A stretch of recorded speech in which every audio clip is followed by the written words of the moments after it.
Hello दोस्तों, स्वागत है आपको हमारे अपने यूट्यूब चैनल में। आशा करते हैं आप लोग अच्छे होंगे, स्वस्थ होंगे। आज हम लोग देखेंगे क्लास 10th साइंस का बहुत ही महत्वपूर्ण प्रश्न जो 2023 परीक्षा में छपने वाला प्रश्न है। सही प्रश्न परीक्षा के दृष्टिकोण से बहुत ही महत्वपूर्ण है, तो आप सही प्रश्नों को देखते चलिए, स्किप नहीं कीजिएगा और सही प्रश्नों को नोट करते चलिएगा।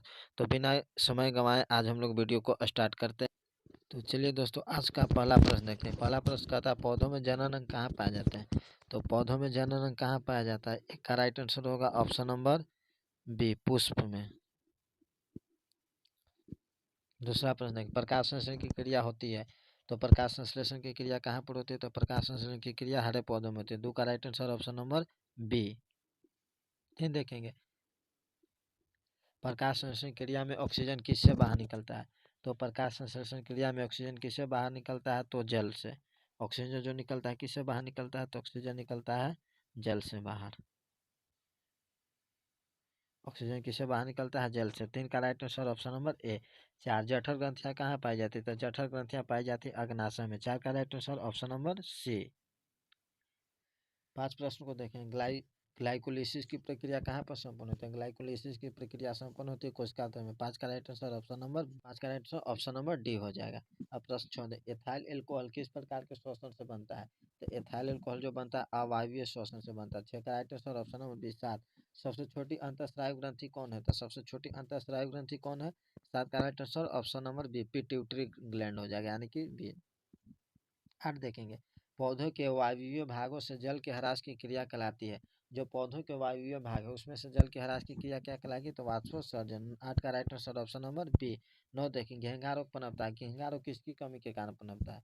तो घेंघा रोग पनपता है आयोडीन की कमी के कारण। नौ के right answer option number C. दस देखेंगे, रक्त में हल्के पीले रंग के चिपचिपे द्रव को कहते हैं। तो रक्त में हल्के पीले रंग के चिपचिपे द्रव को क्या कहते हैं? प्लाज्मा। दस का right answer option number A. ग्यारह देखेंगे, रक्तचाप मापने के उपकरण को कहते हैं। रक्तचाप जो मापने के उपकरण उसे क्या कहते हैं? इसे स्फिग्नोमेनोमीटर कहते हैं। ग्यारह का right answer option number D. बारह देखेंगे, वाष्पोत्सर्जन क्रिया पाई जाती है। वाष्पोत्सर्जन क्रिया कहाँ पर पाई जाती है? तो वाष्पोत्सर्जन की क्रिया कहाँ पर होती है? पौधों में और जंतुओं दोनों में होती है। तो बारह के right answer option number C. तेरह, निम्नलिखित में किसमें खुला परिसंचरण तंत्र पाया जाता है? तो खुला परिसंचरण तंत्र किसमें पाया जाएगा? तो तिलचट्टा में। बारह, तेरह का right answer option number C, तिलचट्टा। चौदह, रक्त क्या है? तो रक्त क्या है? उत्तक है। उत्तक में भी कहेगा तो तरल संयोजी उत्तक। चौदह के right answer option number B. पंद्रह, मूत्र का पीला रंग किस वर्ण के कारण होता है? जो मूत्र का पीला रंग होता है उसकी किस वर्ण के कारण होता है? यूरोक्रोम। पंद्रह का right answer option number C. सोलह, निम्नलिखित में कौन एक उभयलिंगी जंतु है? तो उभयलिंगी जंतु कौन हो जाएगा? तो उभयलिंगी जंतु केचुआ है। केचुआ को क्या कहा जाता है? किसानों का मित्र भी कहा जाता है। तो सोलह का right answer option number D. सत्रह, यूरिया रक्त में कहाँ से प्रवेश करती है?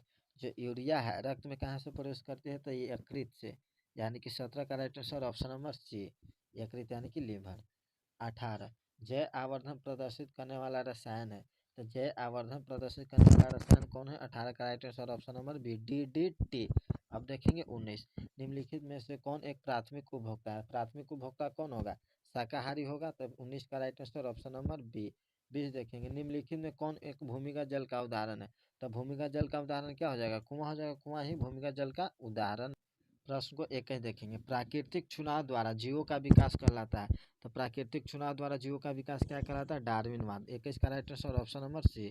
22, हरे पौधे कहलाते हैं। हरे पौधे क्या कहलाएंगे?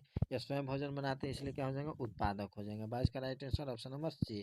23, अंडोत्सर्ग का कारण क्या है? जो अंडोत्सर्ग का कारण क्या है? तो 23 का right answer option number C, FSH। 24, Langerhans की द्वीपकाएँ कहाँ पाई जाती है? तो लैंगर हंस की जो द्वीपकाएँ पाई जाती है वे अग्नाशय में पाई जाती है। 24 का right answer option number C हो जाएगा। 25, थायरॉक्सिन हार्मोन के संश्लेषण में निम्नलिखित में किसका होना आवश्यक है? जो थायरॉक्सिन हार्मोन बनता है उसका संश्लेषण होने के लिए किसका के होना आवश्यक है? तो आयोडीन का होना आवश्यक है। 25 का right answer option number D, iodine. 26, निश्चल कणिकाएं पाई जाती है। जो निश्चल कणिकाएं पाए जाते हैं वो कहाँ पाए जाते हैं? तो निश्चल कणिकाएं पाए जाते हैं न्यूरॉन में। 26 का right answer option number C. 27, मानव मस्तिष्क का वजन होता है।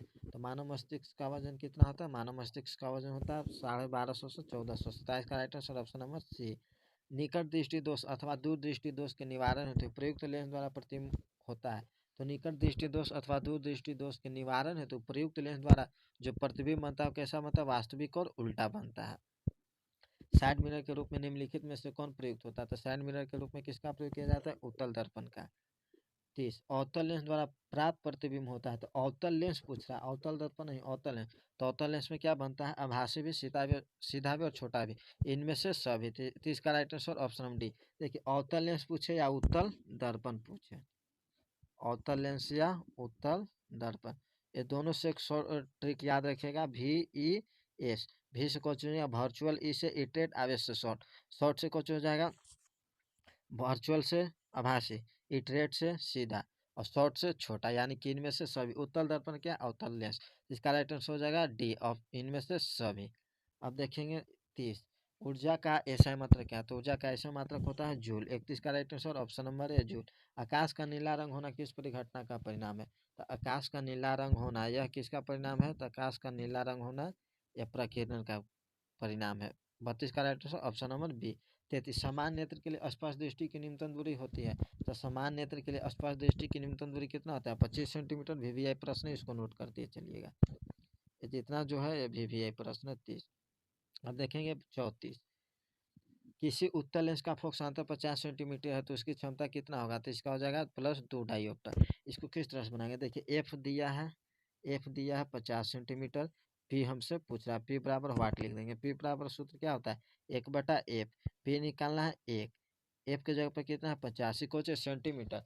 तब क्षमता निकालने के लिए मीटर होना चाहिए, तो इसे 100 से भाग करेंगे, यानी कि 100 ऊपर जाएगा, तो 50 दूना 100, तो कौची उत्तल है, इसलिए +2 डायोप्टर। तो 34 का right answer option number D, +2 dioptre.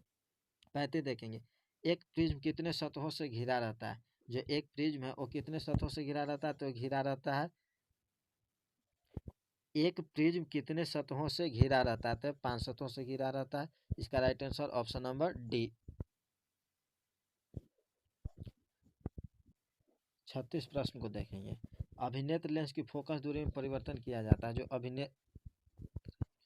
तो 36 अभिनेत्र लेंस की फोकस दूरी में परिवर्तन किया जाता है। अभिनेत्र लेंस की फोकस दूरी में किसके द्वारा परिवर्तन किया जाएगा, पश्चिमाभिमुखी पेशियों द्वारा। 36 का right answer option number D. 37 प्रकाश के परावर्तन के कितने नियम, प्रकाश के परावर्तन के भी 2 नियम और अपवर्तन के भी 2 नियम। फोटोग्राफी कैमरा का अभिदृश्यक होता है, जो फोटोग्राफी कैमरा का जो अभिदृश्यक होता है किसका बना होता है, उत्तल लेंस का बना होता है। 38 का राइट आंसर ऑप्शन नंबर है। 39 यदि एक किरण अवतल दर्पण पर लंबवत आपतित हो तो परावर्तन के बाद किरण उस बिंदु से गुजरेगी जब